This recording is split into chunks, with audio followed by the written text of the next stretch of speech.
लड़का चला गया, हम क्या बताएं। प्यार को परवान चढ़ने के लिए बेरहम दुनिया को प्रेमी जोड़े ने खुद से कहा अलविदा।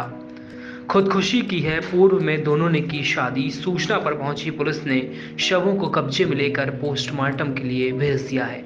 बताते चले कि जिस प्रकार से इतिहास में तीन प्रेमी जोड़े अपनी अमर प्रेम कहानी के लिए जाने जाते हैं, लैला मजनू, हीर रांझा, सोनी महिवाल की प्रेम कहानियों की कहानी पर बॉलीवुड की फिल्में तक बनी, उनके बारे में किताबों तक में पढ़ने को मिलता है। लेकिन प्रेम के दुश्मन या बेरहम दुनिया हमेशा से ही उनके प्रेम के खिलाफ रही है।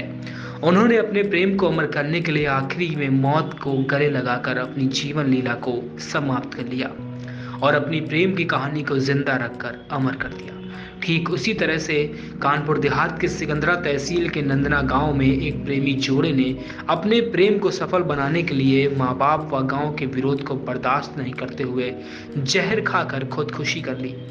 लोगों की अगर माने तो खुदकुशी करने वाली जगह को देखकर पहले तो दोनों ने साथ बैठकर खाना खाया, वहीं पर शादी का सामान भी पड़ा था, तोड़िया बिछिया। ऐसा महसूस हो रहा कि मौत को गले लगाने से पहले दोनों ने शादी करी है। उसके बाद मौत को गले लगाकर दुनिया को अलविदा कह दिया।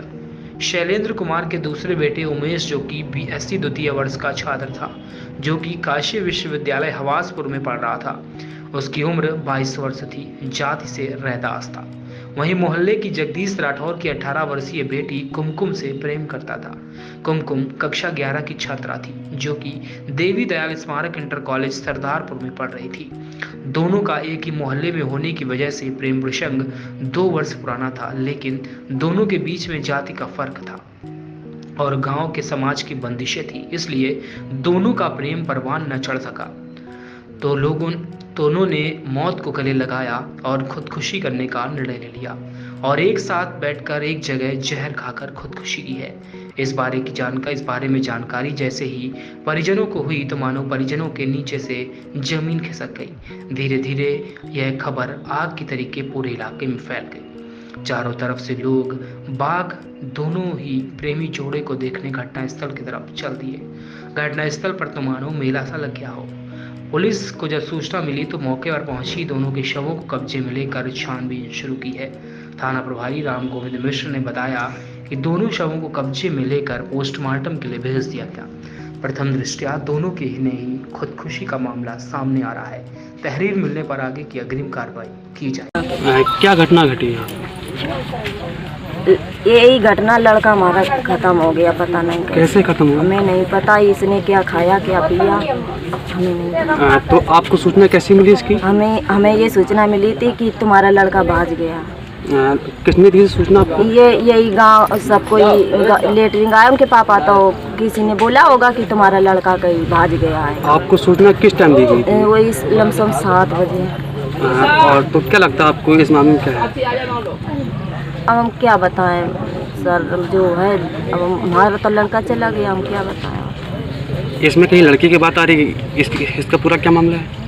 इसका तो यही मामला है कि ये बातचीत करता था पहले भी, अब करता होगा या जो कुछ होए, अब बात ये करता था बराबर, फोन पे रहता था हमेशा। इसकी सूचना थी आपको पहले से? सूचना थी, एक बार हो गए 4-6 महीने हो गए हैं, तो ये बोली कि हम बात नहीं करते। इनकी मम्मी भी बोली, लड़की भी बोली। लड़की किस गांव की निवासी है? यही नदना की।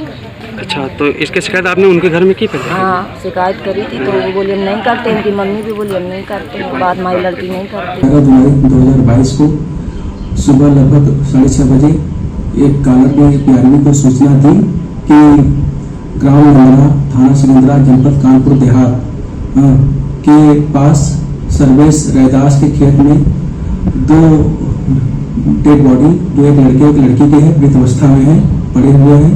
उस सूचना पे थाना सिकंदरा की फोर्स मौके पे पहुंची और फोरेंसिक की टीम को बुलाया गया और मुआयना कराया गया। प्रथम दृष्टया मामला जहर खाकर आत्महत्या करने का है, जिसकी पंचनामा कराकर डेड बॉडी को जिला अस्पताल माती भेजा गया है और इसमें आवश्यक विधिक कार्रवाई कराई जा रही है।